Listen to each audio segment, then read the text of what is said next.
How's it going, guys and girls? Hope you guys had a great week. So it is Friday and I'm back today with a Friday feature. This one, if you haven't guessed, is Assassin's Creed Odyssey related, based on the footage in the background, which is gameplay footage that I captured from the game. So I hope you guys enjoy it. But let's get straight into the topic this week. So for those of you who may not be aware, basically a very well-known news editor for Kotaku, Jason Schreier, tweeted yesterday talking about Assassin's Creed Odyssey and also talking about the controversial microtransactions within the game. Now, for those of you who don't know much about Jason Schreier, he is a very well-known, very respected news editor for Kotaku. In fact, I myself personally have a lot of respect for this guy, and he tends to bring out really good news articles, often getting some of the breaking some news before them being officially released,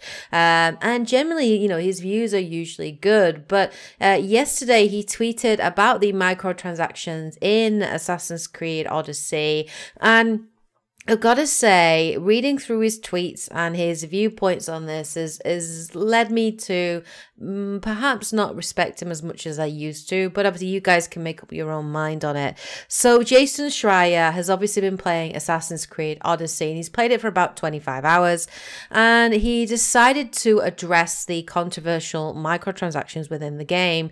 Now, for those of you that might not know, there are microtransactions in Assassin's Creed Odyssey, but two particular transactions which a lot of people criticize, which is the XP boost that you can do and also the money boost that you can have as well. So if you pay about like $10, you can get a permanent XP boost that will give you a 50% increase in XP gain throughout the game across all of your save files. Now, a lot of people have been criticizing Assassin's Creed Odyssey and sort of saying that, particularly in the latter stages of the story, the game is designed to be a bit grindy, and some of the story and the story missions are locked behind level caps, and this actually makes it kind of mandatory to either play through all of the side missions or a lot of the side missions to level up your character to get them to the level you need to do to progress, or alternatively you can pay $10 to get this XP boost so you can just play the main story and concentrate on that and maybe do the odd side mission. Well, Jason Schreier basically tweeted a statement that was a little bit controversial, and I'll talk about why shortly, but this is pretty much what he said. Here's my take. I've spent 25 hours with Assassin's Creed Odyssey so far, and one, it's phenomenal. Completely agree with him on that one. And two, I've never once noticed or thought about the XP booster or microtransactions. That probably wouldn't make for much of a YouTube video though. And then he goes on, he continues on, he didn't need to, but he continues on. It's sad how YouTube facilitates this culture where people toss around words like exploitative and predatory without really thinking about what they mean. Assassin's Creed Odyssey's microtransactions are at worst annoying. They're not a cancer on the video game industry. So he kind of defends the microtransactions in Assassin's Creed Odyssey and sort of says they're not predatory because they're completely optional. And as far as he's concerned, you can play the 25-30 hours worth of gameplay without having to spend microtransactions, so that it is player choice. And this is always this word that's thrown around. You can choose to buy the permanent XP booster, or you can choose to play all of the side missions and grind, which is what you ultimately will need to do in order to gain the higher levels. He's obviously defending the game because he's really enjoyed it and he thinks it's a phenomenal game. And I will agree with him in the fact that Assassin's Creed Odyssey is an absolutely fantastic game. The side missions, the main story campaign are incredibly fun. The world is heaps of fun to explore. It's a masterpiece. It's a very, very good game. But his defense of the microtransactions, in my opinion, is quite weak when you read through a lot of the tweets, a lot of the responses to him, and also his attack on YouTubers here, that YouTubers are kind of facilitating this culture where they're kind of sensationalizing the topic of microtransactions and are accusing all microtransactions of being exploitative and predatory, and throwing out these terms to gain clicks, to gain views, to gain revenue, is very generalized. And yes, while there might be some YouTubers that definitely are guilty of doing clickbait, and of course will produce videos purely for the hits, for the views, because the topic is very current, very controversial, and even if it's an opinion they perhaps don't agree with or believe in, they'll still put it up there. Yeah, there are YouTubers like that, but I think what Jason Schreier is doing here, which is quite bad, is he's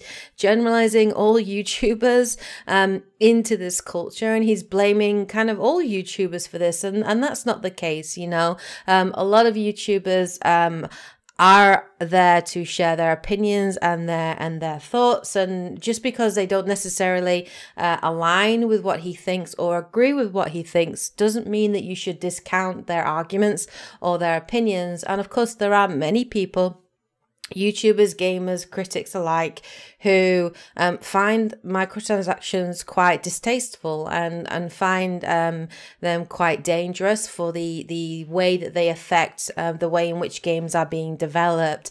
In fact, you know, there have been other cases of this happening in other games as well. So Shadow of War, for example, had a very controversial microtransaction system where you could buy legendary orcs to add to your army. And the fourth act in the game was incredibly grindy, and a lot of people spent money in order to facilitate this, to play this section of the game a lot quicker, because it affected your overall enjoyment of the game. It affected the overall pacing. And, you know, some people just want to focus on the main story campaign.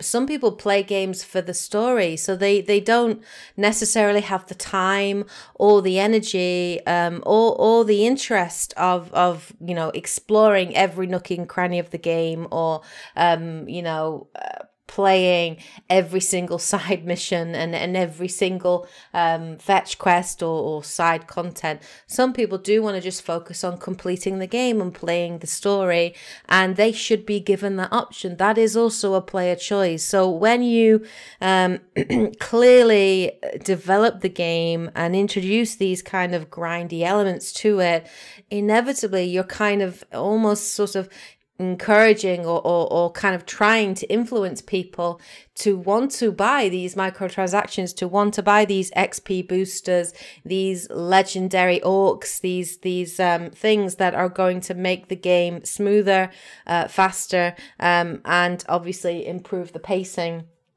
for you. There's also been a lot of controversy with the new Devil May Cry 5, because that's also going to have microtransactions, and you know, it has been revealed that you can buy orbs which are used to unlock particular abilities, and the higher level abilities cost a lot of orbs, so it's going to require a lot more time, a lot more grind to be able to afford these. And these microtransactions have been introduced to allow you to sort of jump to these abilities a lot quicker, to bypass all that progression, to bypass all that grinding that will become necessary. So, like, while I agree Assassin's Creed Odyssey is a lot of fun, while I disagree with his criticisms of YouTubers, and I think it's a little unfair to tout all YouTubers in that way, what he says is not fully accurate, because of course, yeah, you can choose whether or not you want to buy these XP boosters or these microtransactions, but the game has still been developed in a way that almost encourages or facilitates you to buy them. So yeah, it does affect your overall enjoyment of the game, I would say. And it's a trend, you know, that's happening with a lot of games at the moment. Now, there have been some responses to his statements, some people that have been trying to argue against it. So Nick Doyle, who commented in response to his statement, gave some pretty good arguments. And he said, you know, this is a quote, he said, "It's sad that exploitative and predatory practices are so vigorously defended these things aren't just put in a game. The game is designed around this monetization. What's only annoying to you can prey on many others. And he does make a good point where, you know, for Jason Schreier, yes, he might not have purchased those XP boosters and he might be fine playing all those side missions and doing all that grinding, and he might enjoy that element of the game. But there will be other players out there that don't have the time to be able to dedicate to the game in that way, and therefore they don't want an unnecessary grind. They'd rather play the game naturally. Now, Jason Schreier does indicate that obviously he is aware that, of course, he doesn't think the microtransactions in Assassin's Creed Odyssey are necessarily predatory or exploitative, but he does admit that there are some microtransactions out there that are predatory, and he does mention things like loot boxes and, you know, mobile phone money sinks and those kinds of things, and these really are sort of specifically tailored to appeal to gambling addicts. And yes, these XP boosters are not as bad as loot boxes, because you know ultimately what you're buying, you know what you're getting, and it is your choice to purchase the XP booster. And at most you're only going to spend, you know, maybe $10 or $20 to purchase this. And sometimes with loot boxes, you know, it can become very, very damaging, and you have people that do spend hundreds, sometimes thousands of dollars on loot boxes, particularly like in FIFA 19 and, you know, in Battlefront 2 when that was introduced. They're quite damaging, and they are very, very predatory, and they are a form of gambling, and I hate loot boxes, you guys know that. But I am also a little frustrated by, you know, I don't like seeing XP boosters in games, because it allows you to kind of rush your playthrough of that game and not play it not have a natural progression. And it can also encourage, you know, gameplay developers to create kind of very grindy sections to the game, which can ultimately, you know, affect your enjoyment of the game, definitely.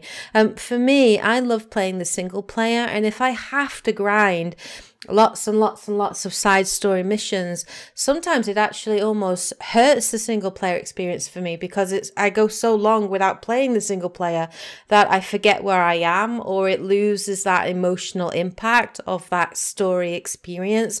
So sometimes I like to play a little bit of the side missions, but I actually kind of prefer to play the main story campaign and then explore the world and explore the side missions and side characters. You know, when I have time off and on, so you don't feel like you're having to like grind the game for 6 or 7 or 8 hours solid playing these side missions to level up your character just so you can continue the story. So I'm not a massive fan of that. I didn't like it in Shadow of War. I haven't got to the end game yet in Odyssey, but I know I won't like it. And I don't think it's necessary. Now, when obviously defending the existence of these microtransactions, Jason Schreier does go on to talk about why he ultimately thinks that microtransactions are a necessary evil. And his main argument is around the cost of producing games. He says, and this is a statement from him, I mean, what's the alternative? The alternative is games costing $70 or $80. Budgets have gone up exponentially while prices have remained static. Something's got to give, in his opinion. Now, I think this argument is a weak one, because actually the cost of games are going up. It's very rare that developers will release a game in just its base format, which is $60. A lot of the time now they'll release deluxe editions, they'll release collector's editions. Ubisoft, particularly for Assassin's Creed Odyssey, has released an obscene number of special Ultimate Spartan edition you know, collector's editions that you can purchase. So you can spend anywhere from $60 to $80 to $200+.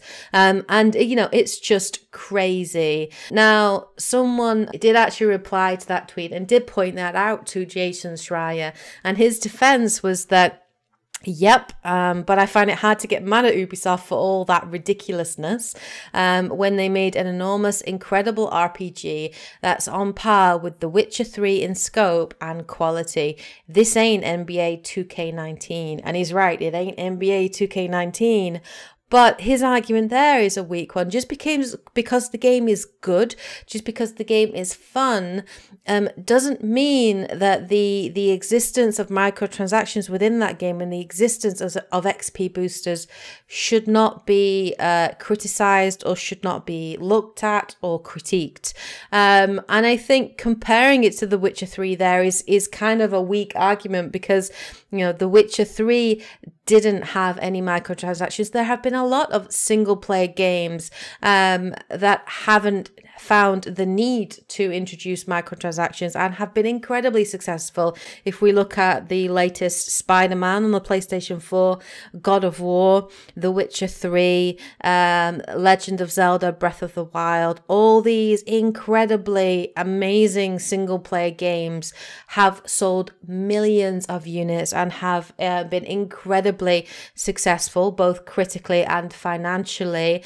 And those games did not need to introduce microtransactions to be successful or to make ends meet. So his argument there is a little bit weak, unfortunately, and I'm kind of surprised that he's kind of resorted to such a weak argument there. I would have expected better from Jason Schreier in that regard. So those are his kind of arguments when he's talking about Assassin's Creed Odyssey. I'm not a massive fan of the microtransactions, particularly in single player games. Now, there are occasions where microtransactions can be done well, I guess, or are absolutely fine. I would say Fortnite and free-to-play games are a good indication of that. You know, when you've got free-to-play games and you can buy skins that don't affect the overall gameplay, your abilities, pay, anything that's not pay to win, anything that's cosmetic for me is absolutely fine. Anything that doesn't affect the gameplay, the way in which you play, the way in which that game is designed, that's fine for me. That is player choice, because players have a choice there to buy those microtransactions. But if you change the gameplay and you introduce, grindy techniques into the game, you're almost kind of trying to take that choice away from the gamer because you're trying to manipulate them and encourage them into buying those microtransactions. So I do see them as predatory, and I do see them as manipulative. And, that's why a lot of big publishers and big developers are hiring people to analyze gaming culture, to look at what influences gamers or what will make them buy those microtransactions, and to implement those into gameplay mechanics and game development. And I think it's incredibly dangerous. It's a dangerous trend that is happening. So I disagree with Jason Schreier on this. I agree the game's brilliant, but I disagree with the microtransactions and defending the existence of them within the game. So that is my opinion. Of course, I completely disagree with his kind of criticism of YouTubers. And I don't think it's fair for him to label all YouTubers in the same way. There are YouTubers out there that do exist, that do that. But there are also some very genuinely good YouTubers that do present the news and try to present it in a fair, impartial way, and try to see both sides of the argument and try to do that. I am one of those YouTubers myself. So that was the news this week. It's an interesting topic, and I wanted to share with you guys and obviously get your opinion on it. I hope you guys found it interesting anyway. I hope you guys could follow it. This is really just a general tangent, what I was thinking about this and what I wanted to share with you guys. So let me know what your thoughts are in the comment section below. I'll be back again with more videos later on this week. Hope you guys are having a great week, of course. Take care, and as always, happy gaming. Bye, guys.